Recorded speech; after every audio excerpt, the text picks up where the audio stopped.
heiti Viktor og ég ætla að tala endinn í sögunni. Sagan endar þannig að Gróa bara með Brandi og orðin feit og óhamingjusöm og Geirmundur verða ástfanginn og Geirmundur sannar sig.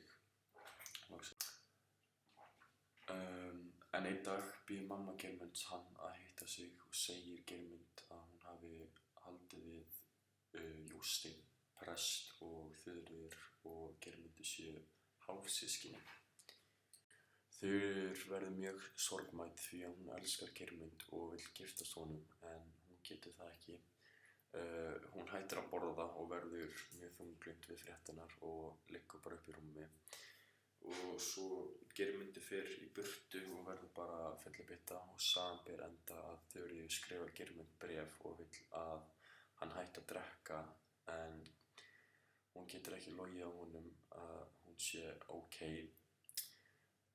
Og svo eitthvað þarna með 3 loga og svo slökknar á kertinu eins með 3 slög á klukkunni og þá kannski verið að segja manni að Þuríður dáin eða eitthvað. En mér finnst sagan ekki hafa neinn annarlega endir, maður veit ekkert hvað gerst eftir söguna. Þetta ekkert svona típiska ameríska ástarsagan sem allt endar alltaf vel einhvern veginn. Maður verður bara að ímynda sér hvað gerist og já, en ég held alltaf að Þuríður deyr og Geirmundur líka.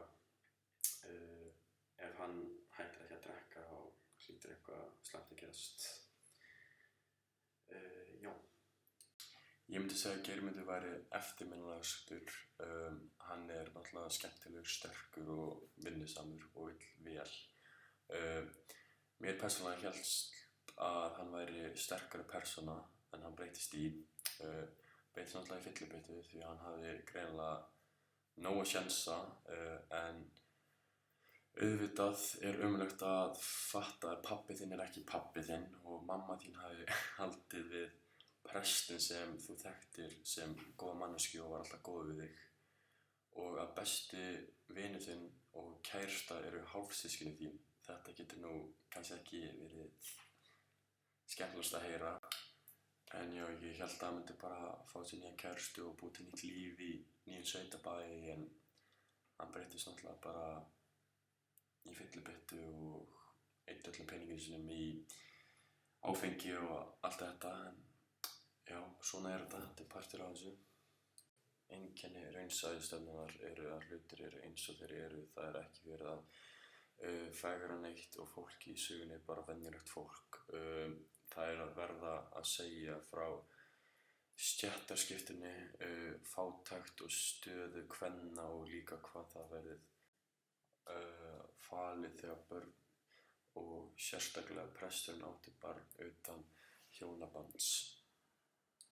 En ég hlustaði á bókina og fannst hún ekki neitt sérstaklega flókin. Skrifaði niður persónurnar og þá var auðveldara að muna þetta. Endurinn ekkert spes eins og ég var búinn að segja en já. Nei, mér finnst hún 0 klámfegin og bara nokkrir kossar þó að maður fattir náttúrulega í sumum atriðum að sofa saman. En það sem hefur breyst að fjölskyldan ekki eins heilög og fyrir 100 árum. Það var líka mikil stéttaskipting og fólk var ekki mikið að giftast upp fyrir sig eða niður fyrir sig. Núna gera flestir bara það sem þeir vilja. Konur í dag eru miklu sjálfstæðari og eiga sína peninga og eru ekki eins háðar mönnum sínum.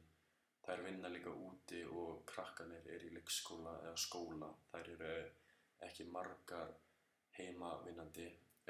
Held líka fyrir 100 árum var erfitt að fela ástarsambönd, núna það frekar auðvelt.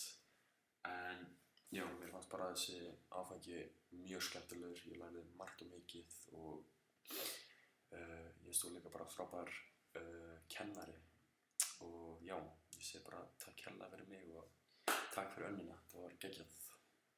Bless.